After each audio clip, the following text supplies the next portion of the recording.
Hi guys, આજે આપણે એવી ચિપ્સ બનાવીશું કે આ ચિપ્સ બનાવવા માટે આપણે ગેસની જરૂરિયાત નથી, તળવાની જરૂર નથી. અને ક્યારેક એવું બને કે આપણા ઘરની અંદર ભાત વધી પડે તો ત્યારે આ તમે ડીશ ચોક્કસથી ટ્રાય કરી શકો છો. તમે જોઈ શકો છો કે કેટલી કુરકુરી બની છે. અવાજ સાંભળો, ખૂબ જ ખસ્તા બને છે.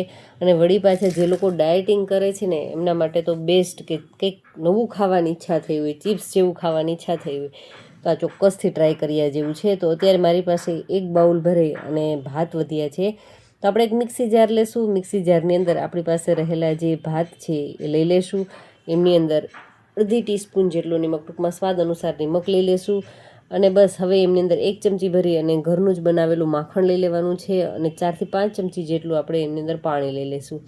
અને હવે મિક્સીને આપણે ચલાવી લેવાનું છે અને એકદમ ફાઇન આપણે એમની પેસ્ટ છે એ તૈયાર કરી લેવાની છે. તો અત્યારે તમે જોઈ શકો છો કે આપણી પાસે ભાતમાંથી સરસ મજાની એક પેસ્ટ બની, સફેદ કલરની પેસ્ટ તૈયાર થઈ ગઈ છે. ખૂબ જ સરસ દેખાવમાં પણ એ ખૂબ જ સરસ લાગે છે. હવે આપણે એક બાઉલ લઈ લઈશું અને બાઉલની અંદર આપણે એમને ટ્રાન્સફર કરી લેવાની છે. તો બાઉલની અંદર આપણી પેસ્ટ છે એ બધી આવી જાય ત્યારબાદ એમની અંદર આપણે કોઈ ઝાઝા મસાલાની પણ જરૂરિયાત નથી. અને આમ તો મસાલા છે તમે તમારી પસંદગી મુજબના કોઈ પણ મસાલા લઈ શકો છો. હવે વધારે આપણે એમને કુરકુરી કરવા માટે થઈ અને 3 થી 4 ચમચી જેટલો, ટૂંકમાં હળવું એવું બાઇન્ડિંગ આવી જાય ને એટલું એમની અંદર આપણે ચોખાનો લોટ લેવાનો છે.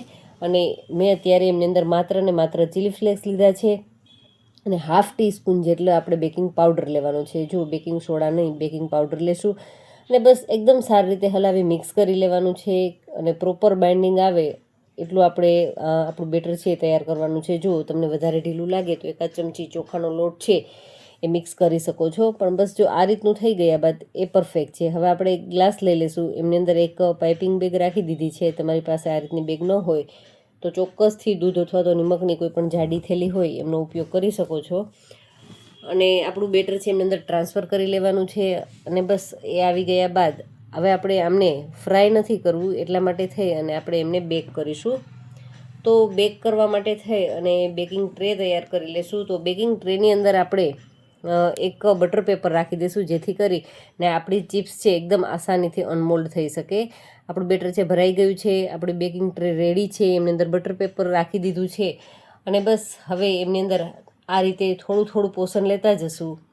અને બધું જ એમાં જેટલું ટૂંકમાં આવી શકે થોડા થોડા અંતરે સ્પેસ રાખશું, જેથી કરી અને આપણે ફેલાવીએ તો એકદમ આસાનીથી એમને જગ્યા મળી રહે. તો આ રીતે આપણે થોડા થોડા અંતરે એ આપણું બેટર છે એમની અંદર ફિલ કરતા જશું. અને આ રીતનું બટર પેપર લીધું છે અને એમની મદદથી હળવે હાથથી આ રીતે ગ્લાસની આપણે મદદ લેશું અને પ્રેસ કરીશું. જો બટર પેપરને હળવું એવું તેલ અથવા તો ઘીથી ગ્રીસ કરી લેવાનું, નહીંતર શું થશે, આ રીતે ચીપકી જશે. તમે જોઈ શકો છો કે આ રીતે ચોંટી જતું હોય છે.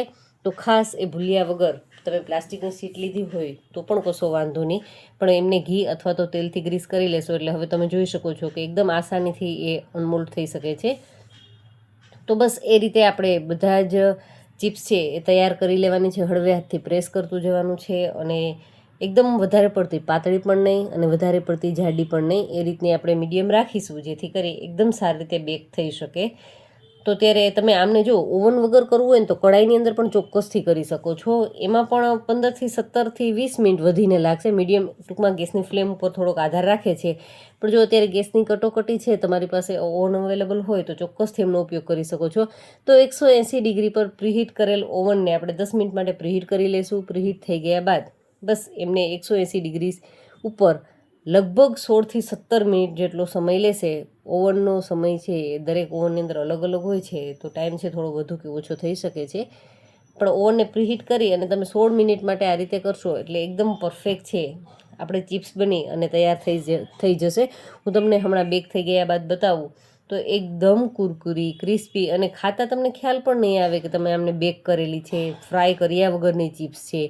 તમે જોઈ શકો છો, ખૂબ જ સરસ કલર, ખૂબ જ સરસ મજાનો અવાજ, એકદમ કુરકુરી અને ક્રન્ચી આ ચિપ્સ છે. તમે બાળકો જે બહાર ભણતા હોય ને એમને બનાવી અને સ્પેશિયલ ભાત બનાવીને, હું તો કહીશ કે ભાત વધ્યા હોય તો જ એમનો યુઝ કરવો એવું નહીં, ભાત બનાવીને પણ જો એક વખત આ રીતે વધેલા ભાતનો ઉપયોગ કરી લીધો ને તો ચોક્કસથી તમે બીજી વખત ભાત ચાઈને વધારે બનાવશો અથવા તો સ્પેશિયલ આમના માટે થઈ અને ભાત બનાવીને કરશો.